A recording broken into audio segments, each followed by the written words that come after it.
or Pangil Bridge. Tingnan nyo po, napakaganda at malaki yung maitutulong ho yan sa mga connected islands or provinces. So, yung tulay na yan, dahil mas marami pa pong mga investors ang maingganyo na mamuhunan sa lugar na yun dahil ho, sa accessible na ho yung mga transportasyon nila dyan, hindi na ho sila mahihirapan. Ano naman mabe-benefit din nitong si Xie Zhijiang, to name you? Your Honor, I think it's better for you to ask him. Kasi siya po yung naglabas ng video. So siya po nakakaalam kung yung makakapag-benefit po sa kanya. Definitely, hindi po ako spy. Dadagan, Balita News Update.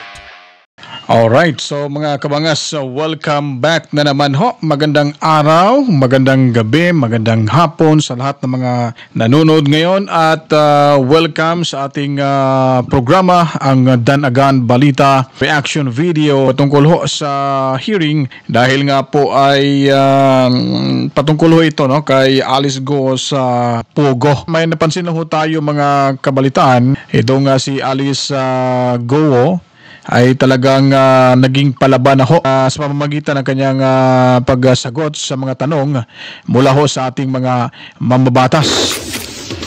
Dahil parang ramdam niya na ho siguro na inaapi siya at saka talagang pinanindigan niya na siya po ay Pilipino.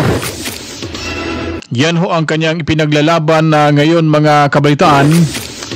At dito natin napansin na nung tinanong ho siya ni Migs Nograles patungkol ho sa kanyang estado at sa mga kung ano-ano pang tanong na gustong makuha at malaman ng mga mambabatas, ay talagang itong si Migs Nograles ay kahit di niya sinasabing napipiko na siya kay Go, pero makikita ho natin sa kanyang rebuttal mga kabalitaan.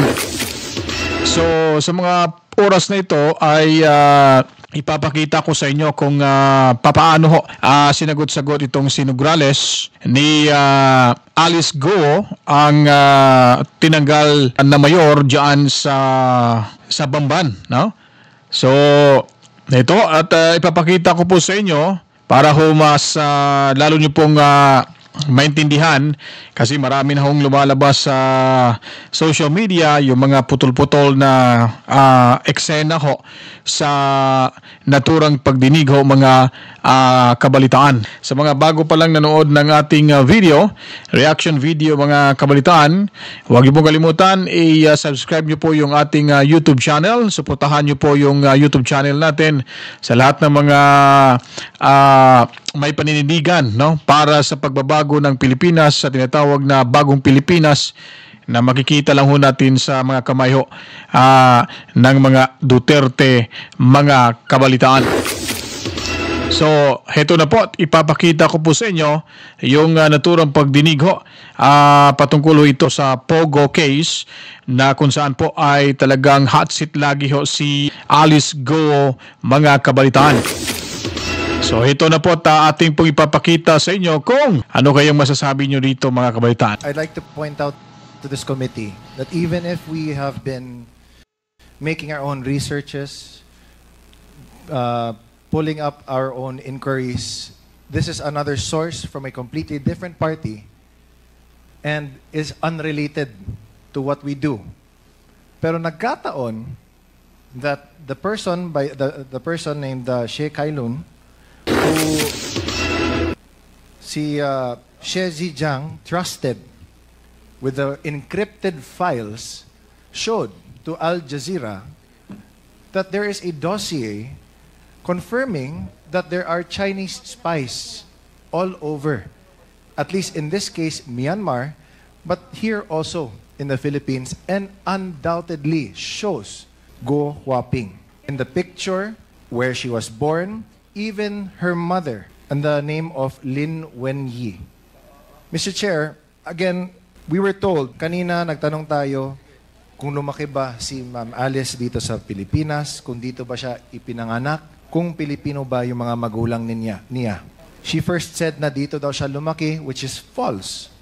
Because paano malalaman or ma-identify ng mga tao doon mismo sa address sa Fujian na nakilala nila si Alice Guo o Guo Huaping as anak ni Lin Wenyi nung pinakita nila yung picture ni Guo Huaping sa kanila. Again, nakakainis na time and time again, dinideny ni Guo Huaping lahat ng mga questions na tinatanong namin sa kanya. Okay, again, let me ask, Guo Huaping, kilala mo ba si Xie Zhijiang?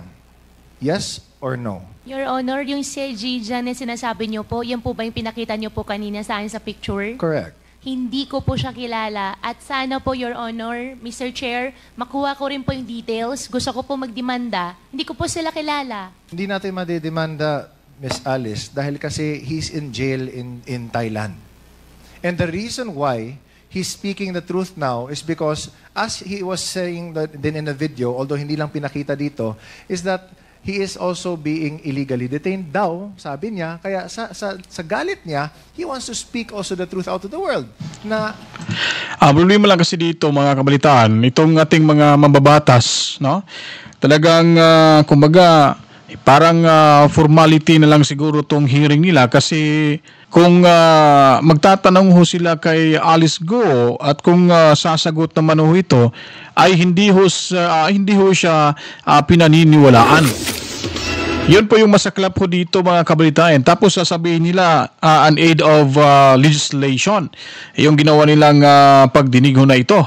So para bagang lutong Macau na ho yung resulta ng investigasyong ito. Kasi kahit sabihin naman ho natin na si Alice Guo ay isang sinasabi nilang espiya, pero mismo si Alice Guo ay nagsasabi ring hindi ho siya spy ng mga Chinese. So, ang punto ho dito, mga kabalitaan, talaga naghahanap po talaga ng butas itong si ito yung mga kongresista natin dahil may mga rason sila na pwede ho nilang iko-konekta sa ibang tao yung operation ng Pogo. Nagkakaroon daw ng maraming mga violation na meron daw tinatawag na human trafficking, at sa panahon ni Presidente Duterte ay talagang sinabi niya ho na malaki ang maitutulong ang maiambag ng Pogo sa ating bansa. Pero napakalaki ho yung Pogo, mga kabalitaan. Hindi ho lahat ng mga Pogo ay may ginawa silang hindi maganda. Kumbaga, nahaluan na ho ito ng politika dahil nga ang Pogo nga ito ay bago pa nakaupo si Presidente Duterte ay andyan na ho yan at ipinagpatuloy lang ito sa panahon ng administrasyong Duterte na kung saan ay talagang pinupuri at binigyang halaga na dahil naman ay nakakatulong ho ito sa ating ekonomiya ng ating bansa. Kaya ngayon ho naman, itong si Alice Guo tumakbo bilang mayor, nanalo sa Bamban bilang mayor, at alam niyo naman ho si Riza Hontiveros ay talagang malaki yung galit niya sa mga Duterte, kaya lagi niya ho itong iniugnay na may partisipasyon ho ang Duterte or si Presidente Duterte sa operasyon ho ng Pogo. Tingnan niyo po si Attorney Roque, nadamay din ho, pati yung asawa niya. Wala naman ho silang may pakitang ebidensya. Kumbaga, kwento dito, kwento doon, tinatanong nila doon sa mga taong sinasabi nilang subject ho sa kasong ito, lalo na kay Mayor Alice Guo, na siya namang itinanggi na wala ho siyang partisipasyon sa kahit anumang mga maling gawain dyan sa Pogo. Dahil binitawan niya na ho ito kasi may una, sinabi niya na talagang isa ho siya sa may partisipasyon. Kumbaga, ibig sabihin na ito ay kumbaga isa rin siya sa mga investors nito, mga kabalitaan. Dahil nga sa tinatawag ho nating conflict of interest, binitawan niya na ho yung kanyang pagiging miyembro ho sa operasyon dahil po ay siya ay naging mayor na diyan sa Bamban. So nagka-connect na po ang problema ho dyan sa Pogo, dyan sa Bamban. So ngayon mga kabalitaan, pinipilit talaga ng mga kongresista na paaminin itong si Alice Guo na kung saan ay espiya daw ng mga Chinese. Lalo na po kini-question na kanyang citizenship. So sinabi naman ni Guo na hindi siya espiya at may dugo o kung mahal niya ang bansang Pilipinas. Kaya ang tanong ho dyan, paano ho ito matatapos o matapos sigurado aabot pa ito na isang susunod na taon. Dahil talagang pinipilit nila dinidikdik nila lalo si Alice Guo na wala naman ho silang nakikitang ebidensya. Kumbaga sabi-sabi lang, wala namang nagtetestify na si Guo ay talagang siya yung nagmamayari, siya yung operation manager, lahat-lahat ng may mga pasimuno ho dyan sa pinaparatang nila na may human trafficking, yung mga torture at kung ano-ano pa. Makikita natin, meron naman talagang nangyayaring ganun mga kabalitaan. Pero hindi ho natin matutukoy kung may partisipasyon din ba si Mayor Guo dyan. Dahil nga po, alam naman natin na posible ho na baka natiktikan nila itong si Guo na supporter niya o sinusuportahan niya si Duterte. Kaya lahat ng mga nagbibigay ng suporta sa dating Duterte administration ngayon sa panahon na ito, talagang hinahabol ho nila mga kabalitaan.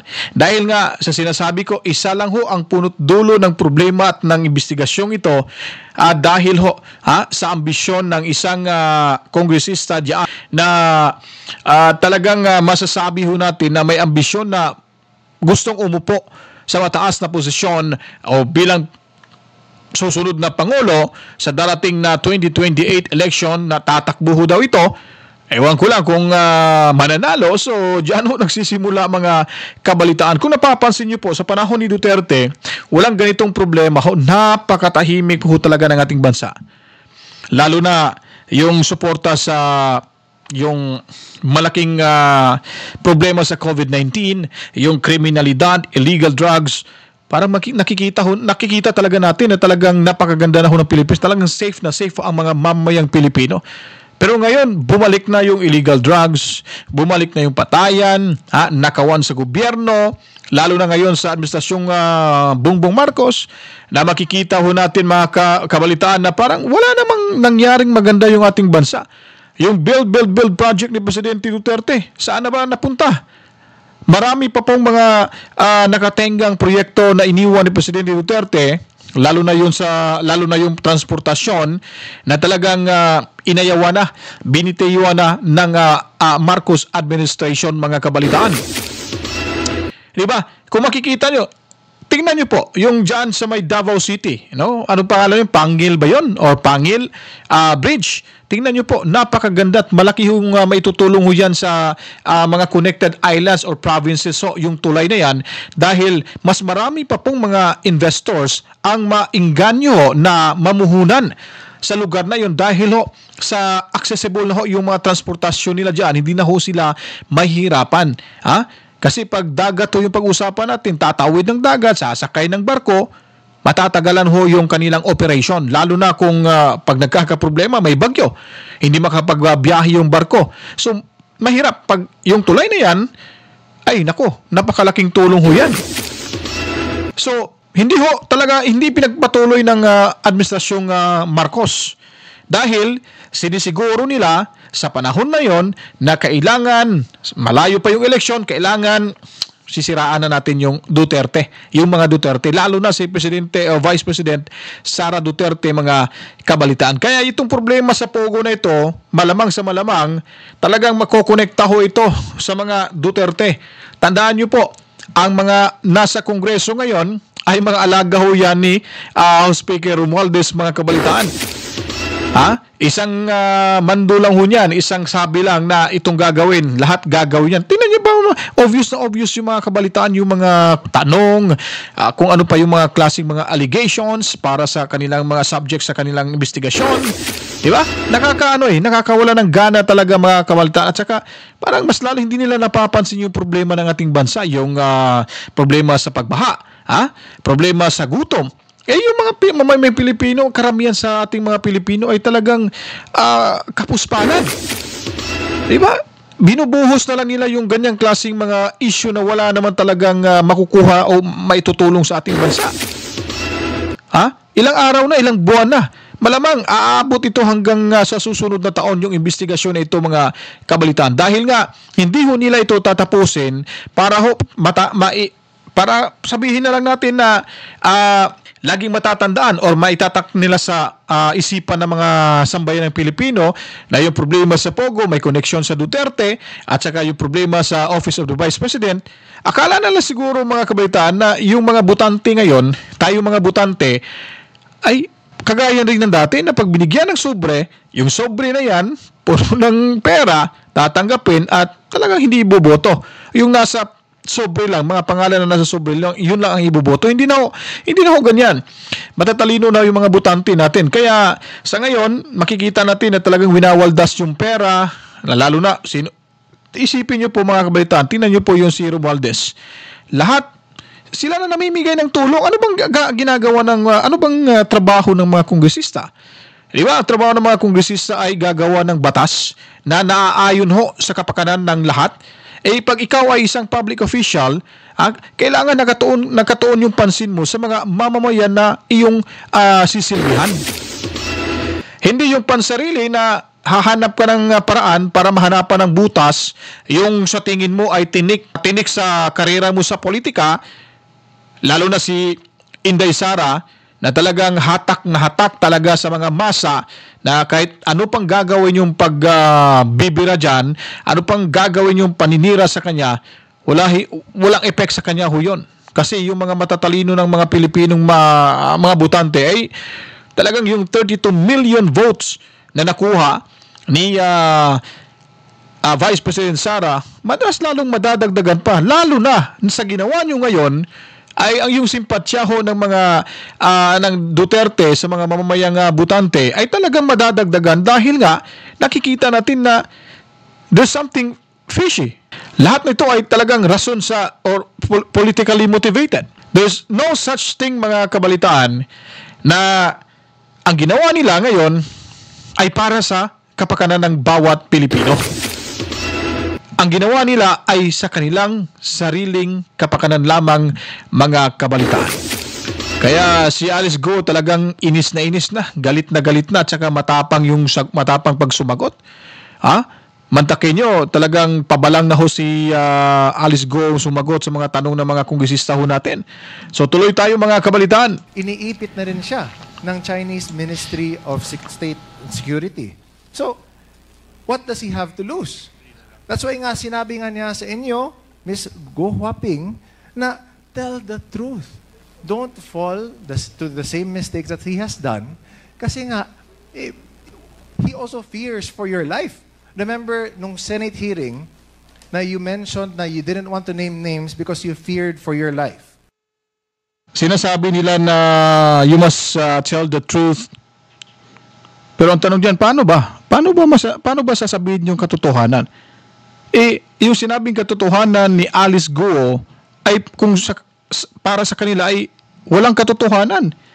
So, hindi ho makukuha yung hustisya sa investigasyon na yon. At lalong mas mahihirapan sila dahil si Alice Go ay nanindigan ho, mga kabalitaan, na siya ay hindi espiya at talagang mahal niya ang bansang Pilipinas. Kaya ano pa bang gusto nilang habulin kay Alice Go? Talagang kahit yung pinapakita nilang video na nangyari doon sa Thailand, sa Myanmar, kinokonekta na naman si Alice Go, mga kabalitaan, para lang mahanapan talaga ito ng butas para kumanta. At siyempre natatakot yung babae, natatakot yung Ale sa kanyang sariling seguridad, dahil nga marami ho talagang masasagasaan kasi may alam ho siya kung sino yung nag-ooperate sa Pogo. Kung kakanta ho siya, siya yung hahabulin. Ang punto dyan, wala na nga siya dyan sa Pogo, pilit pa rin dinidiin yung pangalan niya. Dahil nga sa simula pa lang, nandun na yung pangalan ni Alice. Kaya binitawan niya dahil sa conflict of interest ho yan, na isa kang public official, tapos may negosyo na, malaking negosyo na ikaw ay maging involved din dyan, so parang hindi mo maganda. Kaya binitawan na ni Alice Go yung kanyang partisipasyon, yung kanyang investment sa pogo na iyon, mga kabalitaan. Ang problema, masaklap lang dyan, ay hindi talaga siya pinaniniwalaan. Hindi mo siya pinaniniwalaan sa mga sinasabi nito dahil sa paniniwala ng mga kongresistang yan na dinadaan sa kuno investigasyon, pero meron na ho silang tinatawag na, sabihin na lang natin na yung pinag-aralan nila yung kaso bago nila ilabas ng kanilang desisyon, pero sa bottom line yung mga kabalitaan ay wala na, may desisyon na. Hinusgahan na yung mga kabalitaan. Yun ang masaklap dyan, mga higala, mga kaibigan, mga kasimanwa, sa mga kongresista ngayon na nakaupo sa kongreso, dahil nga po ay mahirap dahil pag lumaban ho sa kanilang amo, baka magaya sila ni Representative Marcoleta na 5 komitiba kung saan ay kasali siya, ngayon tinanggal, sinipa. So wala nang komitibang hinawakan ngayon si Marcoleta dahil ayaw nila itong magsalita. Ayaw nila itong marinig na ino-object yung kanilang mga plano patungkol ho sa kaso ho. Ayon pa sa kanila, sa ginawang kamalian di umano sa Office of the Vice President at sa pagwaldas ng pera. Napaka walang kwentang impormasyon ho yan dahil nandiyan naman ho yung COA at in-explain na ho ni Marcoleta na, paano ba nangyari yan? Humingi pa nga ng 6 na buwan upang sumagot si VP Sara. Ngayon, yung mga tanong na tanong, grabe, napaka-advance. Talagang, paninira na ho sa ating Vice Presidente. And because of that, the Senate granted you security and asylum within the PNP's compound. Ngayon, na nag-executive session na kayo, sabi ng Senate na there was nothing to go about except for one name na hindi pa din namin alam. But if we look at it, there is no So, doubt. klaro mga kabaitaan, gusto nila malaman yung isang pangalan kasi gusto nilang malaman na, gusto talaga kasi baga, may suspect na sila na may basbas talaga ito ni Presidente Duterte.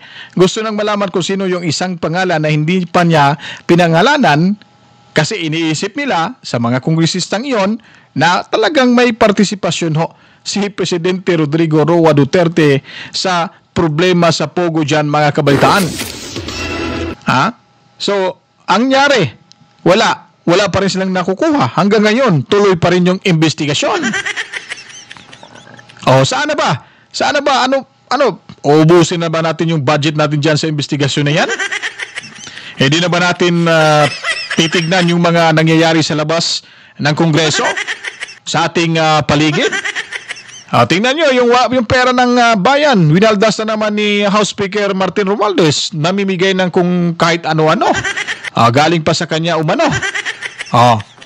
So, tingnan nyo yung takbo ng Bongbong Marcos administration. Napaka walang kwenta ho, mga kabaitaan.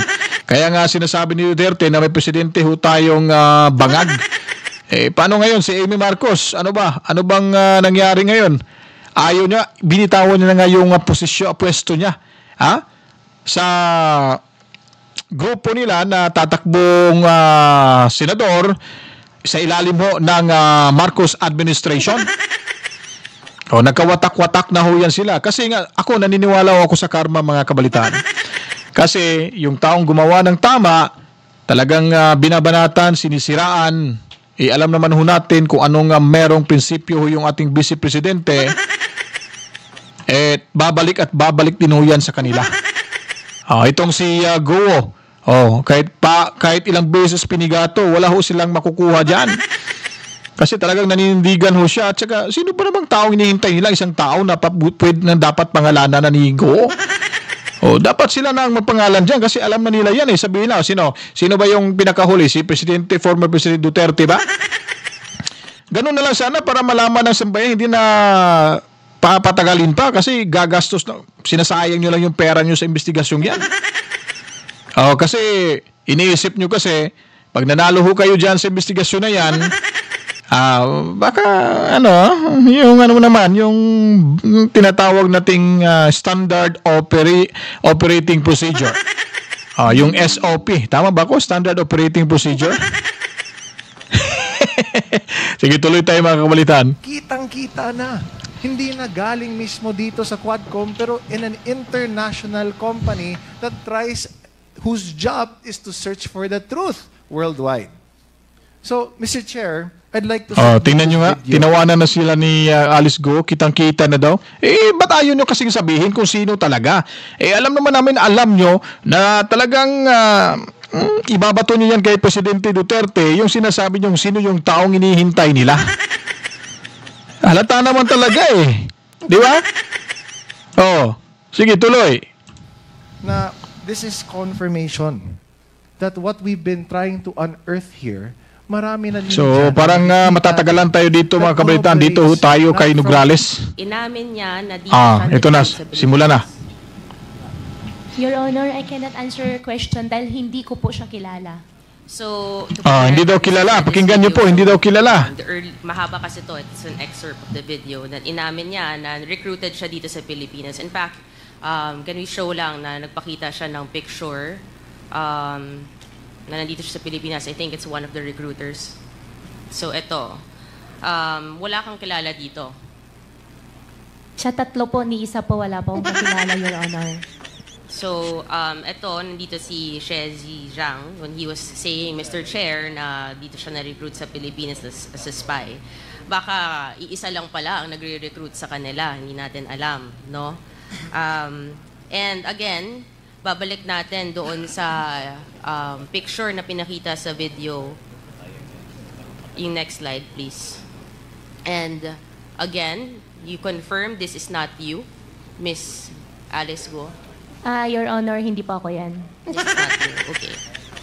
Ang katanungan ko, Miss God, because you're saying that hindi mo kilala at dedemanda mo, ano naman mabe-benefit din nitong si Shezi Zhang to name you? Your Honor, I think it's better for you to ask him. Kasi siya po yung naglabas ng video. So siya po nakaalam kung may makapag-benefit po sa kanya. Definitely, hindi po ako spy. Relax ka lang. Bakit ka galit? Kasi po, ganun din po yung nangyari last time. Sinasabi po nila spy ako. Mahal ko pong Pilipinas, Filipino po ako, hindi po ako spy. Okay, relax lang. Relax ka lang. Diba? You don't have to be so riled up if you know the truth. Right? So, you categorically... Parang piko na ngayon si Mig sa Nograles mga balitaan dahil nga sa pabalang na sagot ni Alice Go mga kabalitaan. So, parang nabubuwisit na rin siya. At saka itong si Migs Nograles, napakawalang kwentang kongresista ho yan. Tingnan nyo, napakabalimbing. Nung panahon na tumakbo ito, talagang tinulungan pa ni Sara Duterte mga igala. Di ba? Parang inangat pa nga yung kamay niya para lang ipakita yung suporta sa ating Vice Presidente sa kanya. Tingnan nyo ngayon, kasi nagbabalak rin itong tatakbo sa Congress dyan sa kanilang lugar, kalaban ni, sino ba yung kapatid ni Sara? Si Congressman, nakalimutan ko, Pulong. Tama ba, Pulong? Congressman Pulong? Kasi na magbabalag to kasi pag nanalo ho si House Speaker Romualdez, ay sigurado siya yung gawing pambato kasi hindi nga sila magkalapit ni Pulong Duterte. Gusto niya angkinin yung Davao. Para sa akin yung sa national level mga kakabaitaan, yung national possession, mahirap pong makakuha ng pwesto diyan si Speaker Martin Romualdez. Dahil hindi ho siya pang national, pang local lang ho yan. Pang local government unit lang ho yan mga kabaitaan. Hindi naman ho sa sinasaway natin. Maganda naman yung Tacloban. Nakikita natin mga tao doon, busy. Pero yung mga tao doon, hati yung kanilang opinion. Na yung iba, pabor, yung iba, hindi. Sa ginawa ni Speaker Martin Romualdez. Hindi nyo nga pumunta siya sa Davao kung walang perang dala yung si Romualdez, walang bigas, wala ho talaga, hindi makikita natin na magkakaroon ho siya ng audience diyan sa pagpunta niya sa Davao. Hindi nga siya dinumog ng mga tao. Siya lang yung nangungumusta sa mga tao para lang makita sa camera na ganun nga. Pero yung ngiti, yung tawa ng taong yun, talagang napaka-plastic ho, mga kabalitaan. Ba't ko ba nasabing napaka-plastic? Tignan mo nga naman, alam niya naman talaga na balwarte ho yan sa mga Duterte, at yung mga Duterte ay hindi talaga nila matitinag ho dyan, yung mga butante nila. Pumunta lang talaga, nagdala ng pera, nagdala ng bigas, para may pakita ko na yung tulong na yun ay galing sa kanya. Kung tutusin, galing ho yan sa kaba ng ating gobyerno. At ngayon lang ako nakakita ng mga kongresista na laging nasa labas, namimigay ng tulong. Yung tulong na yan, para sa akin, hindi ho yan epektibo. Kasi yung kakulangan ho sa atin ay yung unemployment. Kakulangan ho sa sistema ng kabuhayan ho, lalo na sa ating mga magsasaka. Dapat yan ho ang dapat pagtuunan ng pansin ng ating mga nasa gobyerno ngayon, mga kabalitaan. Si Presidente Bongbong Marcos, walang-wala talaga. Para sa akin, kulela to yung performance niya. Daming problema ho. Ginamit niya naggamitan lang sila diyan sa sa posisyon nila. I mean, yung silang nasa gobyerno. Galit siya kay Duterte, sinabihan siyang adik, gumagamit ng pulveron. Ngayon, ginamit niya si Romualdez, magpinsan ho yan sila, na tirahin yung mga Duterte, pahirapan, lalo na kung budget yung pag-uusapan. Itong si Romualdez, dahil nga may ambisyon na tatakbo ng Pangulo sa 2028 na presidential election, ginawa niya rin, at talagang ginawa niya yung una, paninira. Pangalawa ho, talagang ginigipit yung Duterte o yung ating Vice Presidente, at kung ano pa yung nakikita nila mga supporters ng mga Duterte, talagang hinahabol nila, mga kabalitaan. So dinugtong lang ho natin yung issue ngayon, patungkol ho sa usapin dito sa Pogo at sa sitwasyon ngayon sa politika ng ating bansa, dahil alam nila malaking tiniko sa kanila yung mga Duterte, mga kabalitaan. What Shezi Zhang is saying, right? He mentions na pinanganak ka sa Fujian, China, and na nanay mo si Lin Wenyi. Correct? Allegations po niya yun, Your Honor. Lin Wenyi. Your Honor, Lin Wenyi is the partner of my father. And about my citizenship naman po, I think there is already I'm not asking court anything about your na po. citizenship. I'm just asking who Lin Wenyi is. Pinapangunahan mo ako sa mga questions ko. Hindi ko naman tinatanong. Masyado kang defensive. Yung mga actuations mo, medyo, it's showing something, Miss Guo. Di ba? So, parang talagang inusga na ho nila si Alice Go. Siyempre yung tao na masama, ikaw ba naman, pagsabihan kanila, pagdudahan kanila, espiya ka ng mga Chinese, may partisipasyon ka sa mga pangyayari dyan sa Pogo, kung sa tingin mo naman pala kung sa tingin mo na wala kang ginawa, sa tingin mo malinis yung konsensya mo, tapos talagang dinidiin nila, pag nagtatanong, sinasagot mo, yung sagot mo naman ay parang walang kwenta sa kanila, sino bang hindi mabubuisit niyan, mga kabalitaan? Siyempre ako naman sa sarili ko rin naman, siyempre mabubuisit ako. Paano ba? Ilang beses na ba tayo dito? Pabalik-balik lang yung tanong. Ano pa bang ibig ko? Ano pa bang dapat kong gawin para maniwala ho kayo sa akin? Di ba? Siyempre masasabi mo yan, talagang maiinis ka. Hindi niya makukontrol yung emotion niya kasi alam niya naman sa sarili niya na wala ho siyang ginawang masama. So, pinipilit ng ating mga kongresista dahil pag hindi ho sila nakakuta ng kanilang puntos, baka mahirapan, baka hindi nila matatanggap yung SOP nila dyan sa Kongreso. Ganun talaga Kasi pagkatapos ng investigasyong ito, pag nanalo ho sila, malaki ho yung balik sa kanila. Malaki ho yung balik. Kaya talagang ginagawa nila ng paraan para ho mga kabalitaan, makuha talaga nila yung gusto nilang makuha sa isang tao na hinintay nila na mapangalanan nitong ni Alice Guo. Dahil alam naman ho natin, kahit hindi ho nila sasabihin, alam na ho natin na ikokonekta ho ito sa ating dating presidente na si Presidente Rodrigo Roa Duterte, mga kabalitaan. Yan po ang katotohanan sa isyong ito, sa mga pangyayari ngayon dyan sa Kongreso.